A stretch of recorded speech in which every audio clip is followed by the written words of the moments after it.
सम्पूर्ण दर्शकवृन्दहरूलाई हार्दिक नमस्कार छ।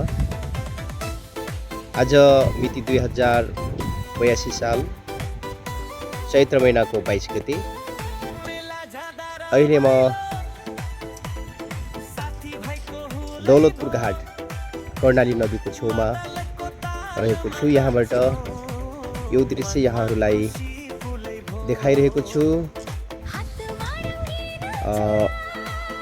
आज म यहाँहरूलाई दौलतपुर घाटमा निर्माणको क्रममा रहेको झुलुङ्गे पुल के कति बनिसकेको छ भन्ने कुरा देखाउन चाहन्छु। म कर्णाली नदीको पूर्वी ड्याममा उभिएर यो भिडियो बनाउँदैछु। यहाँहरूले देख्न सक्नुहुन्छ झुलुङ्गे पुलको पूर्वतिरको पिलर, यो मेन पिलर हो, निर्माण भइसकेको छ। यसको छेउमा रहेको एउटा पिलर तयार भइसकेको छ भने अर्को पिलर तयारीको क्रममा रहेको छ। यसमा मिस्त्री तथा लेबरहरू लागि परेका छन्। यो पूर्वतिरको पहिलो 3वटा पिलर हो। यो सेन्टरको पिलर हो, यो बिचको सेन्टर पिलर र यो दायाँ बायाँका 2टा पिलरहरू। अनि यसै गरी यहाँहरूले अरू बाँकी पिलर देख्न सक्नुहुनेछ। यो नदीको बिचमा रहेका 3वटा पिलरहरू यहाँ खडा भइसकेका छन्। यो बिचमा, नदीको बिचमा रहेको दोस्रो पिलर हो, यो तेस्रो पिलर हो, यो चौथो पिलर हो र पारिपट्टि पनि पिलर तयार भइसकेको छ। पारिपट्टि, नदीको पारिपट्टि अर्थात् कैलाली क्षेत्रमा पनि पिलर बनिसकेको छ। पारिपट्टि पिलर बनिसकेको छ। अब यसमा तारहरू तान्ने र त्यसपछि मान्छे हिँड्नको लागि बाटो बनाउने कार्य हुनेछ।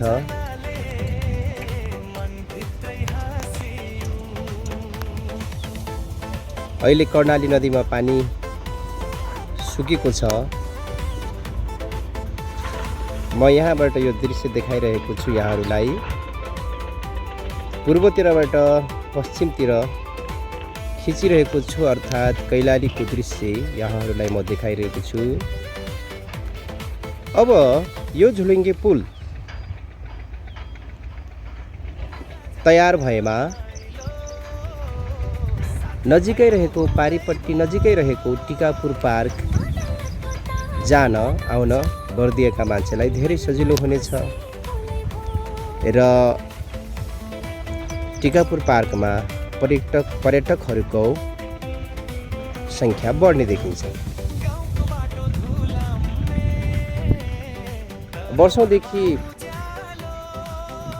कुनै पनि प्रकारको पुल नहुँदा बर्दिया र कैलालीका मान्छेलाई ओहोर दोहोर गर्न धेरै कठिनाइ हुने गरेको हामीहरू सबैलाई थाहा नै छ। अब यो पुल, झुलुङ्गे पुलको निर्माण भए पश्चात कैलालीका मान्छेलाई राजापुर नगरपालिका आउन अथवा यहाँबाट पूर्व जान सजिलो हुनेछ भने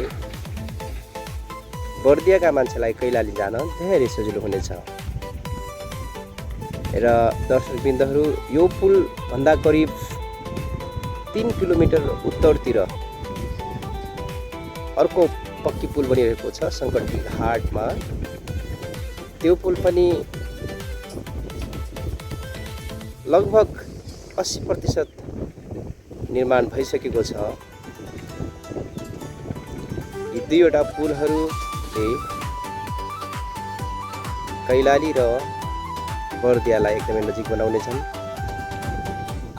र दुवै जिल्ला अर्थात् 2वटा प्रदेश, पूर्वतिर लुम्बिनी प्रदेश, पश्चिमतिर सुदूरपश्चिम प्रदेश